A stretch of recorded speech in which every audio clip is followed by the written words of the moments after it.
Share মার্কেটে trading করতে করতে যদি আপনাকে প্রফিট ইনকাম করতে হয়, আপনাকে যদি সফল ট্রেডারে পরিণত হতে হয়, তাহলে পরে আপনার এই ক্ষমতাটা অবশ্যই থাকতে হবে।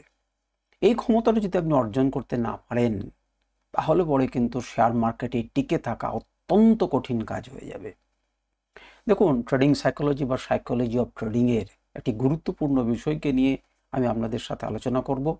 আমি সুররঞ্জন গঙ্গোপাধ্যায় আপনাদের সবাইকে স্বাগত জানাচ্ছি। চলুন মন দিয়ে ভিডিওটা শুনি এবং বোঝার চেষ্টা করি।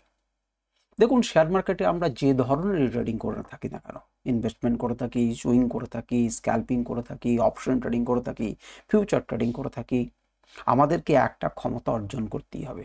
এতদিন যারা প্রথম ভিডিওটা প্রথম ধরুন ট্রেডিং শুরু করেছেন, তো তারা অতটা গুরুত্ব দিয়ে বুঝতে পারবেন না। কিন্তু যারা দীর্ঘদিন ট্রেডিং করছেন এবং হেরে বসে আছেন বা নো কস্ট পজিশনে, আপনি নো প্রফিট জায়গাতে বসে আছেন, মোটামুটি জায়গাতে বসে আছেন, তারা কিন্তু জানেন যে মার্কেটে কিন্তু যদি প্রফিট ইনকাম করতে হয় তাহলে অত সহজে হবে না। একটা ক্ষমতা কিন্তু আপনাকে অর্জন করতে হবে। তারা হয়তো সেই ক্ষমতাটাকে ধরে উঠতে পারছেন না, কিন্তু সেই ক্ষমতাটা জানেন তো, কোনো স্ট্র্যাটেজি নয়, কিচ্ছু নয়, কিন্তু একটি অদ্ভুত ক্ষমতা। সেটা হচ্ছে শান্ত থাকার ক্ষমতা। মার্কেটে আপনাকে শান্ত থাকতে হবে। এই শান্ত শব্দটা না আপনাকে অনুভব করতে হবে। এটা বললে পরে ঠিক বুঝিয়ে উঠতে পারবো না, তো আমি বিভিন্ন এক্সাম্পল দিয়ে বোঝানোর চেষ্টা করব। সময়ের সঙ্গে সঙ্গে যদি আপনার রিয়েলাইজেশন না হয়, যদি আপনার অনুভব না হয় যে শান্ত থাকাটা কি, তাহলে পরে কিন্তু আপনি বুঝে উঠতে পারবেন। তো ভিডিওটা শুনুন, বুঝতে পারুন আর না পারুন, অন্ততপক্ষে ভালো কথা দুটো যাক। অনুভব তো আপনাকে করতেই হবে, অনুভব করতে পারলে ভালো। তো শান্ত থাকার অর্থ আমি কি বলতে চাইছি? আচ্ছা, আপনারা কোনোদিন দেখেছেন যে কোনো বাচ্চা ছেলেকে, ছোট ছেলেকে কেমন চঞ্চল, ছটপট ছটপট ছটপট ছটপট করছে? এই মাত্র জন্মালো কোনো বাছুরকে দেখেছেন ছটপট ছটপট তিরিং বিরিং তিরিং বিরিং তিরিং বিরিং করে লাফাচ্ছে? চঞ্চল, অত্যন্ত চঞ্চল। ধীরে ধীরে ধীরে ধীরে ধীরে ধীরে সে শান্ত হতে চলবে। যত বয়স যাবে তার শান্ত হতে শুরু করবে। যখন সে অভিজ্ঞতাতে পরিপূর্ণ, যখন সে ব্যর্থতা দেখেছে, সাফল্য দেখেছে, সে জানে সত্যিকারের কি ধরনের জীবন, কি জিনিস একটা বোঝার চেষ্টা করেছে, মৃত্যু কি বোঝার চেষ্টা করেছে, ধীরে ধীরে ধীরে ধীরে তার বয়স হয়েছে, দেখেছেন সে কেমন শান্ত এবং সমাহিত বৃদ্ধ লোকেদেরকে দেখেছেন। তার মানে তার কিছু পরিমাণ পরিপক্কতা আবার এসেছে। আপনি মার্কেটে বহু ধরনের ইউটিউব রিল দেখেন, 2 টাকা ইনকাম করলো, একটা বড় গাড়ি কিনে চলেছে, তার পিছনে পোজ দিয়ে ছবি দিতে লাগলো। এই হিরিম বিরিম তিরিম বিরিম একদম লম্বা লম্বা বড় বড় জায়গাতে যাচ্ছেন, লোক দেখানি, সব তারা ব্যবসা করার জন্য এই সমস্ত কিছু করছেন। অরিজিনালি আজকে পর্যন্ত দেখেছেন ওয়ারেন বাফেট কতবার সবারই সামনে এসে কথা বলেছেন? খুব কম। তিনি শান্ত। যত বড় লোকদেরকে দেখবেন, বড় লোক মানে পয়সাওয়ালা দিক দিয়ে আমি বিচার করছি না, যত লোক সফল এবং নলেজেবল লোককে দেখবেন, তারা দেখবেন শান্ত। তারা অত ছটফট ছটফট করে না। তো মার্কেটে আপনাকে শান্ত হতে থাকবে। কারণ কখন শান্ত হতে পারবেন আপনি? যখন আপনি সমস্ত কিছুকে দেখেছেন।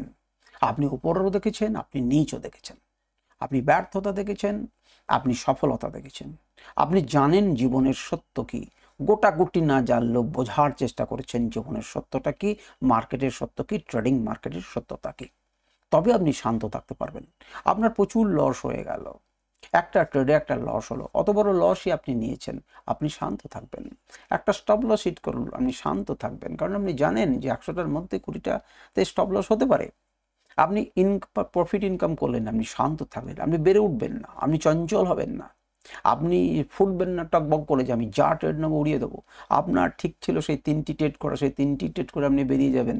যতই মার্কেট ট্রেন্ডিং হোক, যাই হোক, আপনি যখন কথা দিয়েছেন আপনি সেটাকে মেনটেন করেছেন। অর্থাৎ এই যে আপনি শান্ত থাকতে পারছেন মার্কেটের সমস্ত সিচুয়েশনে। মার্কেট খারাপ, কোনো অসুবিধা নেই, ধৈর্য ধরে অপেক্ষা করো, সুযোগের অপেক্ষা করো। আমাকে ট্রেড নিতেই হবে আজকে কে বলেছে? প্রচুর লোককে ট্রেড নিতেই হবে। মার্কেট 9টা 15 বাজলে টকবক টকবক টকবক টকবক করে তার ফোটে এবং তারা ট্রেড নেওয়ার জন্য তঞ্চিত হয়ে পড়েন। এটা ঠিক নয়। নিজেকে শান্ত করুন, নিজেকে সমাহিত করুন এবং জীবনের আসল সত্যটাকে বোঝার চেষ্টা করুন। মার্কেটে এই ক্ষমতা একটা অনন্য ক্ষমতা। আপনাকে এই ক্ষমতাটা অর্জন করতে শিখতে হবে যে মার্কেটে এই ক্ষমতাটি যদি আপনি অর্জন করতে না পারেন তাহলে কিন্তু সফল হওয়ার চান্স কিন্তু কম আছে। এবং যদি আপনি সময় কাটান না, তাহলে মার্কেট সম্পর্কে আপনি ধীরে ধীরেই শান্ত হয়ে উঠবেন। তখন বুঝতে পারবেন যে অহেতুক আমি 20টা করে ট্রেড নিচ্ছি, কারণ আপনি চঞ্চল। আপনার ট্রেডিং স্টাইলটা দেখলেই বলে দেওয়া হবে যে আপনি এখনো পরিপক্কতা এসেছেন না আসেননি। একবার ট্রেড নিলেন, ঘুরে গেল, সঙ্গে সঙ্গে দ্বিতীয়বার ট্রেড নিলেন, মনে করলেন যে ঘুরে গেল, আবার তৃতীয়বার ট্রেড নিলেন, আবার চতুর্থবার। প্রতিটা ক্যান্ডেলে আপনি ভাবছেন অপরচুনিটিস আসছে এবং প্রতিটা ক্যান্ডেলে আপনি ট্রেড নিচ্ছেন। যে যত ছোট ক্যান্ডেলে ট্রেড করবে তার তত বেশি ট্রেড হয়ে যাবে। একবার ক্যান্ডেল ওপর দিকে মনে হচ্ছে, একটুখানি নিচে এলো, সঙ্গে সঙ্গে আপনি কেটে দিয়ে নিচে দিকে নিচে দিকে যাবে মনে হচ্ছে, আবার পড়তে। আপনার পরিপক্কতাই নেই। আপনি অপেক্ষা করতে শিখুন, আপনি মার্কেটের চলনটাকে বোঝার চেষ্টা করুন, আপনি শান্ত হন। তা শান্ত হবেন কিভাবে? শান্ত হতে গেলে পরে মার্কেটকে শিখতে হবে, মার্কেটকে বুঝতে হবে, মার্কেটকে অনুভব করতে হবে। আপনাকে সাফল্য দেখতে হবে, আপনাকে অনিশ্চয়তা সম্পর্কে জানতে হবে, আপনাকে ভয় সম্পর্কে জানতে হবে, লোভ সম্পর্কে জানতে হবে।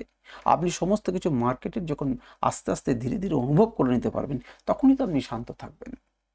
শান্ত থাকাটাই আসল ক্ষমতা। ক্ষমতা চিৎকার করে নিয়ে এত বড় টাঙি নিয়ে যে চুটিয়ে কেটে দেওয়াটা ক্ষমতা নয়। যার কাছে পাওয়ার আছে, যার কাছে সমস্ত বিধ্বংস করে দেওয়ার ক্ষমতা আছে, তারপরেও তিনি শান্ত, তিনিই হচ্ছেন আসল শান্ত ব্যক্তি, আসল ক্ষমতাবান ব্যক্তি। তাহলে মার্কেট কিন্তু আপনার ফরে চলছে। আপনি চাইলে পরে আরও কিছু নিতে পারতেন। আপনার যদি সিস্টেম কোনো জায়গাতে বলে যে এবার হচ্ছে বেরিয়ে যেতে হবে, আপনি সেখানেই বেরিয়ে যাবেন। মার্কেট যখন চচ্চর করে উপর দিকে উঠছিল, দেখবেন আমি একটা পুরনো ভিডিওতে বলেছি ওয়ারেন বাফেট কেন সমস্ত কিছু বিক্রি করে দিচ্ছেন, তখন কিন্তু মার্কেট উপরের দিকে উঠছে। আমাকে প্রচুর গালিগালাজ করলেন, গালিগালাজ বলবো না, প্রচুর বিভিন্ন লোক বিভিন্ন রকম মন্তব্য করলেন যে আপনি সব জেনে বসে আছেন, ওই বুড়োর বয়স হয়েছে নেই। কিন্তু কিছুদিন পরেই দেখলেন তো মার্কেটটা হু হু করে একবার তলিয়ে গেল, নিচে এলো। তাহলে ওয়ারেন বাফেট কিন্তু যখন মার্কেট উপরের দিকে উঠছিল তখনই কিন্তু তিনি বেরিয়ে এসেছেন। তিনি জানেন এতবার ভালো নয়, ঝড়ে পড়ে যাবে। সুতরাং এই যে অনুভব এবং শান্ত আছেন, এই তো কদিন আগে তার একটা মিটিং হলো, তিনি এই বছরের শেষের দিকে হয়তো ছেড়ে দেবেন তার পদ থেকে। তো দেখুন কটি কথা বললো, কত শান্ত হয়ে, কত স্নিগ্ধ হয়ে। তাহলে মার্কেটে আপনাকে জিততে গেলে পরে, সফল হতে গেলে পরে আপনি শান্ত থাকুন। আপনার শান্ত থাকাটাই আপনাকে জিতিয়ে দেবে। কিন্তু এই শান্ত শব্দটা ছোট। শান্ত কিভাবে থাকবেন সেগুলোকে খুঁজুন। কারণ আপনাকে সমস্ত এলিমেন্টগুলোকে বুঝে নিতে হবে যে এটা করলেই হয়, ওটা করলেই হয়, লোভ হলে পরে কী হয়, লাভ হতে পারে, ক্ষতি হতে পারে। আমাকে নিশ্চিন্তে বসে থাকতে হবে। আমি স্টপ লস ফিক্সড করে দিয়েছি, আমি টার্গেট ফিক্সড করে দিয়েছি, এর মাঝে প্রচুর নাচানাচি করবে মার্কেট। আমাকে কিন্তু শান্ত হয়েই অপেক্ষা করতে হবে। আমাকে কিন্তু আমার স্ট্র্যাটেজির উপরে বিশ্বাস রাখতে হবে। তো বিশ্বাসটা কখন থাকবে? যখন আপনি শান্ত হতে পারবেন, যখন ভয় পাবেন না, যখন লোভ জেগে উঠবে না, যখন অনিশ্চয়তা হবে না, যখন আত্মবিশ্বাস থাকবে, যখন প্রত্যাশা আপনার বেশি থাকবে না। অনেক কম্পোনেন্টস আছে, সেই কম্পোনেন্টসগুলোকে বুঝতে হবে। আপনারা কমেন্ট করুন, আপনাদের নিজের মনের কথা বলুন, যাতে আপনি সেইগুলোকে নিয়ে আপনাদেরকে জানাতে পারি। আজকের ভিডিও এই পর্যন্তই। নমস্কার, ধন্যবাদ।